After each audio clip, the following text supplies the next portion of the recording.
See Red Nation, what is good? It is your boy Pat the Designer, back at it again. And the topic for today's video, we're going to be evaluating this Bulls roster, but also comparing them to where they were last season, pointing out the pros and the cons that we've seen on this team so far this season and where I see them heading for the rest of the year. Breaking all that down and more starting right now. If you are new to the channel, please like the video, please subscribe to the page because we do talk Chicago sports weekly and we don't want you to miss a thing. So make sure that you hit that bell. That's very important so you get the notifications every time we post something. Also, we're trying to do a little bit of an experiment because it seems like some of us, some of our subscribers aren't getting the notification when the video drops. There is being pushed out for some reason. So if you're getting this notification late, let me know so that if nothing else, we can find another way to get you guys, to notify you guys that the video is dropped. But without further ado, let's get to the video. So this is going to blow a lot of people's minds just based on the eye test that we've seen from the Chicago Bulls this season, right? But when you think about where the Bulls are this year versus last year, we're 34 games into the season. The Bulls are 16 and 18 this season. Last season, the Bulls were 14 and 20. Only a 2-game difference. But when you watch how this Bulls team plays, when you watch the difference that has shown up in this Bulls team this season, you would not think that it was that close through 34 games. And so the question comes into your mind, why are we there? Why does it seem so different this season? And listen, I know I've said in a previous video that I wasn't in on Billy Donovan being hired by the Bulls. I didn't think it would work out based on stuff that happened in the West Coast. Listen, ladies and gentlemen, let me clap it up for Billy the Don. Let me clap it up for Billy the Don. That's the Don right there. Kiss the ring when we get one. Because he has this team's mindset different. And I think that their record versus what we see shows that a different mindset means a world of difference, but it doesn't change the talent that's on this team. Have we seen this team play better? Yes. Have we seen this team play more competitively down the stretch? Absolutely. But when we look at the breakdown of this team, the players that are on this team, another season of Larry Marketing being hurt, another season of Wendell Carter Jr. going through injury. Another season where we're still asking, is this our starting power forward? Is this our starting center? Is these pieces that are moving forward? A new season with Kobe White where we're trying to figure out what he is. He seems to be more of a 2-guard than a point guard, but we're still trying to figure out that process, allowing Billy to work through that. But he has this team, leave a like if you agree with me. He has this team playing to a point where night in and night out they're competitive, and that's something that we didn't see last season under Jim Boylen, the clown that used to be the head coach of the Chicago Bulls. So to me, starting things off, you have to look at what Billy Donovan has done with this Bulls team. Just changing their mindset has turned them into a much more competitive team that, listen, playoff teams have to worry about. We almost had the Sixers on the road. We almost had the Lakers on the road. And I understand they're not getting the W's, but I think that's where the difference comes in when you look at this roster. The same roster as last season. We've seen growth out of the rookie Pat Will, but really that's the biggest difference. But Garrett Temple a little bit, that's the biggest difference. And I think that when you look at it, yeah, those guys equal about a 2-game difference from last season. When you break down the talent on this team, this is still a team that for the most part is comprised of a lot of good role players on other teams, but you need more than just good role players. Now, the biggest difference that I have noticed in this season, if I were to say anything as a difference that's absolutely helped to the Bulls being where they are now, being in a position where they're competing for a playoff spot, to me is Billy Donovan getting in Zach LaVine's ear and telling him, if you want to be the best in this league, if you want to be one of the greats in this NBA, you have to play it on both ends. And seeing Zach LaVine buy into that. When you talk about Zach LaVine's play, Zach LaVine has really become, as crazy as it is to say, the vocal leader on this team defensively. And I think that could be an issue as well, because while I think Zach's defense has absolutely taken that next step, gone to that next level, that's not the guy that you want as your defensive anchor on the team. I think that Pat Will eventually will take that role. We've seen a lot of growth from the young rookie, but you have to love the fact that Zach LaVine has been the one who's starting the call to be better defensively on this team. Because when you think about this team last season, while yes, in situational moments they played better defense, based on how the numbers break down.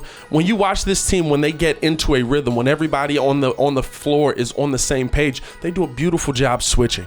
They do a beautiful job switching. Now, is it always fluid? Absolutely not. Absolutely not. But when everybody on the court is on the same page and everybody's buying in that we need a stop here, we got to figure out how to get a stop here, it seems like the defense flows a little bit better and that people just know, okay, it's usually when Temple and Thad and Zach are all on the floor at the same time, because it's just, okay, I got to get here. Nope, we got to switch that. You switch over here. We got to pick this up. You get them. And it seems to flow just a little bit better. And so the fact that your superstar has bought in to having to make an impact, not only just on the offensive side, but also on the defensive side, has really changed the mindset and the dynamic of this team. Now, before I continue with the video, I want to know what you think of this young Bulls roster. Let me know in the comments below. Do you think that this roster is better? Do you think that they've taken steps in the right direction? Or do you think that it's really just more of the same? I'll be down there in the comments talking with you as well. Now, like I said, though, the roster to me, while it hasn't changed, is still seeing a lot of the same problems that we saw last season. With some of the cons that we saw last season, Lauri Markkanen's inconsistencies when he is on the floor.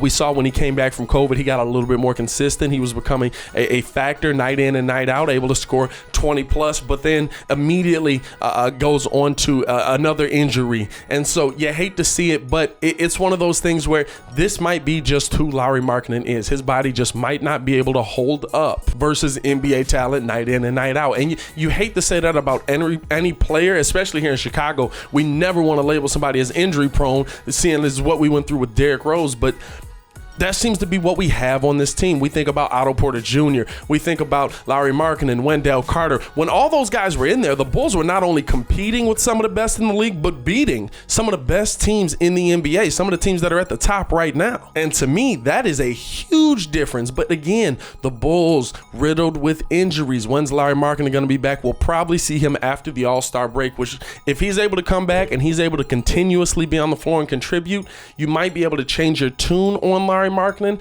but we have to see him do that. And again, this is a contract year. We're having the conversation, should the Bulls bring Lauri back? Should they trade Lauri? Should he be gone by the deadline? And you hate that we've gotten here, but it's one of those things where I can't have a player on this team that can't contribute. And I think that's kind of where Billy Donovan is at now. I think he's kind of at that point where he's like, listen, we've got guys. I think Lauri's an amazing talent when he's on the floor, but when is he on the floor? We've seen that in years past. And he's somebody, listen, Zach needs a number two. This roster, that's the one thing about this roster to me in 2021 that has really shown its head the most. Zach does not have a number two. There's nobody on this roster who consistently night in and night out is able to go out there and get a bucket when Zach's off the floor. And that's the thing that we need most. Now, there are games where as a collective, this roster has come together. I got to say, listen, quick shout outs on the roster. Let's give a shout out to Denzel Valentine real quick. He's upped his game to a point that I never thought I'd see him play at. Useful. I still got 5 buckets for you if you're ever ready for that, Denzel. And I'll out-rap you, whatever you want to do, baby. But just the production from Denzel Valentine, from Garrett Temple, from Thad Young, all off of the bench. These are guys that were all here last season, but just weren't put in a position of success. Billy's got them in a position of success, and this roster has really taken steps into that next direction. But Thad Young is your number 2 on this team right now. Thad Young's the guy you can count on night in and night out. And while I love Thaddeus Johnson, hey, let's get it busting, my boy, I don't think that you can truly contend on this team if Thad Young is your number 2.